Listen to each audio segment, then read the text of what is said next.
Okay, I have no idea where am I, so I believe we need a navigation.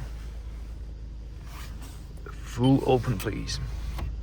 Okay, 2009. Okay, where are we? Is that Japan?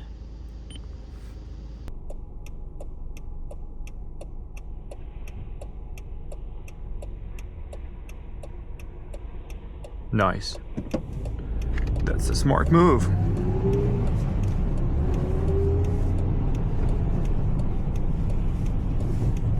Have you guys seen something? Maybe the red light? No? That's what I expected.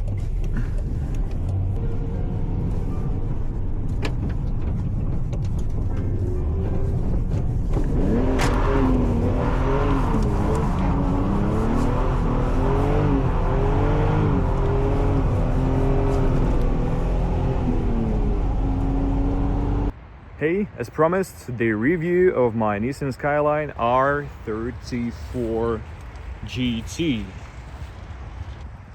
So guys, I'm absolutely sorry for the car not being ideally clean because the weather is kinda rainy today and it takes me like 20 minutes to go to this place from home. So this is close to my garage and we will go there today.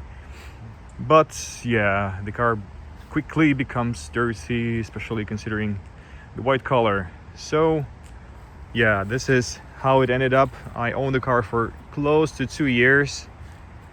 It's sitting on the gorgeous SSR SP1 Professor wheels, 18-inch.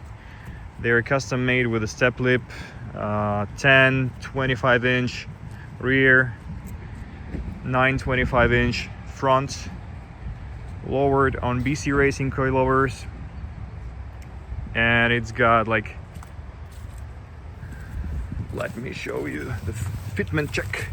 It's 2 fingers here, 2 fingers here, and I raised it up to 3 fingers because I was rocking the front lip. I decided to get rid of it, so possibly we will be lowering it. It's 3 fingers front. Rim gap, absolutely drivable, very comfy.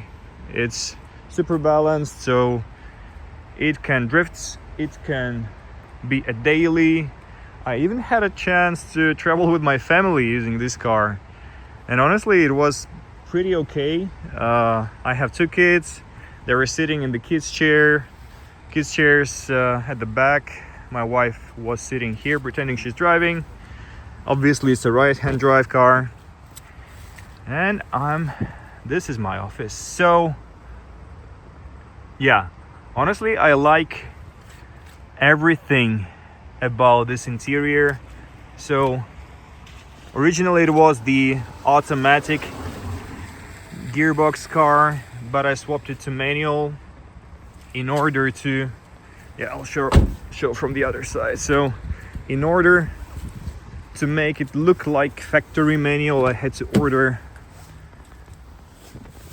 original trim. So this is a new part from Nissan. This leather thing is also new. I have the original old school JDM Imports shift knob, Nardi deep corn steering wheel.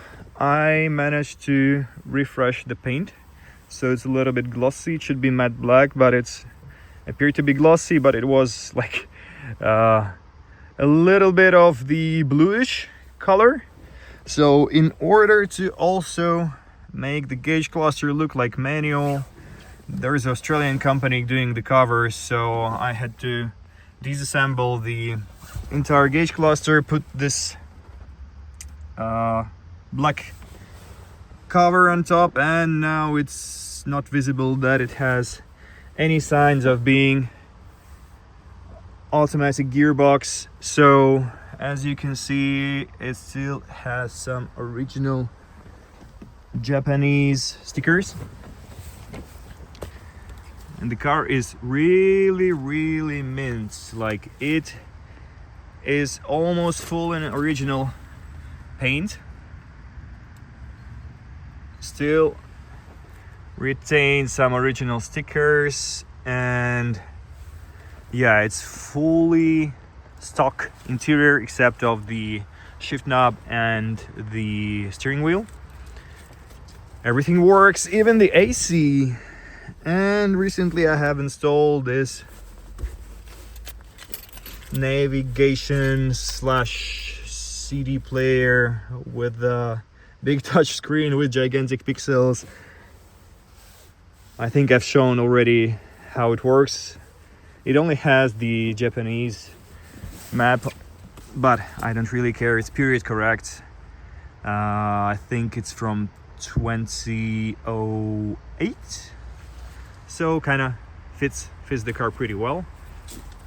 Let me open the hood and we will see what's there. Okay, already some stuff falling from the trees. Oh, what we have here, it's the RB25DE with already some story behind it. So it has DET valve covers already, Great D Trust logo here. It already has ARP studs, Comatic gaskets. It already has full head rebuild, and I'm preparing for the turbo. Okay, let me quickly tell you the story about the engine. So when I bought it, it was automatic and it was looking, sounding and driving very healthy.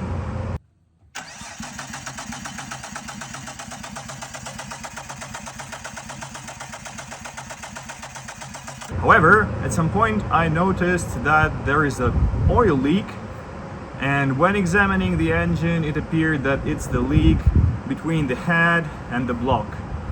We came to the point when, after engine being put together, it never leaked again, but it really started doing this clunking valve noise.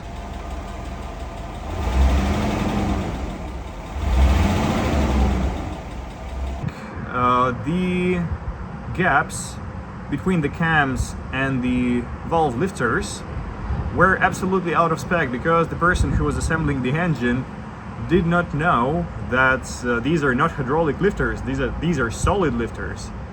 And we had to disassemble the engine again.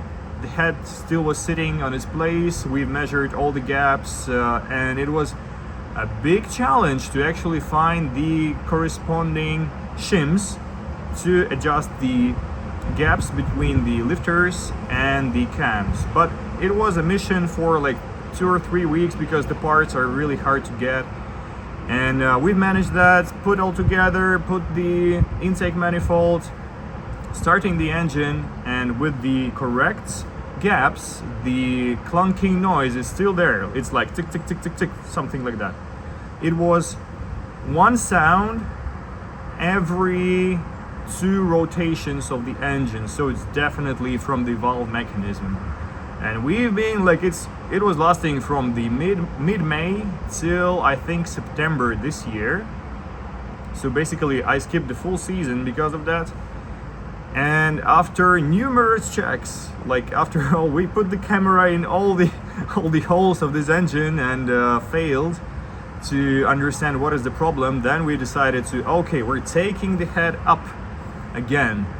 So we took off the head and just randomly discovered that 2 valves on one cylinder are slightly bent, so they were not closing with the entire surface and making this noise. But still the car was running perfect, and despite noise, I was pretty happy with how it went. But yeah, the problem was was discovered, I decided to buy new. So I decided to keep this head because it was not destroyed. I only like made 300 kilometers on this engine after the rebuild. Luckily, here in Poland, I managed to find 2 original new valves from Nissan, assembled the head, and finally the problem was gone. And now it runs as happy as new.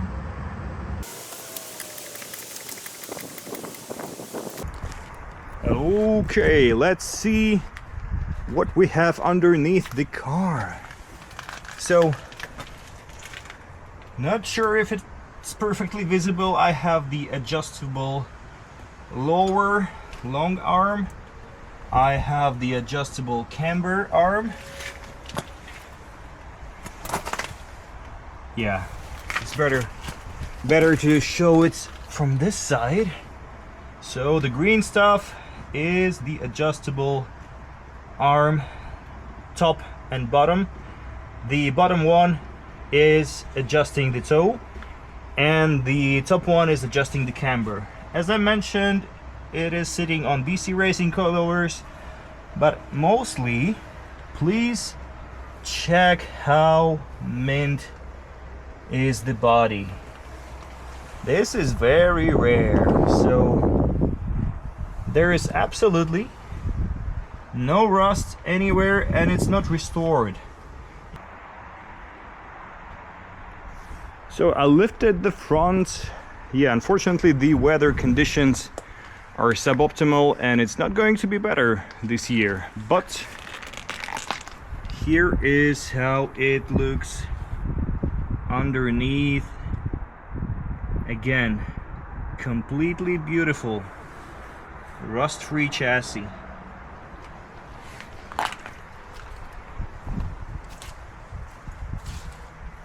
I won't be tired repeating. Oh, here you can see nothing. There's plastic covers, but still, maybe like that. I hope it's possible to see something. If not, I will just not include that into the final clip. But yeah, this is my R34, the dream car. Okay, let's check what do we have in the boxes. Okay, so this is the RB25 DET intake manifold. As you can see, possibly it also includes the throttle body right there. It includes the fuel ramp and injectors and all the DET sensors. So this is the first part of my turbo kit. Now it's time to unpack my turbo kit. It's supposed to be the exhaust manifold in this box together with the turbo. I can already see that. So yeah, this is the iron original exhaust manifold from RB25 DET. Looks kinda rusty, but the best thing about it, it's got no cracks. So this is the original part from Nissan. We will clean it up and put to my car.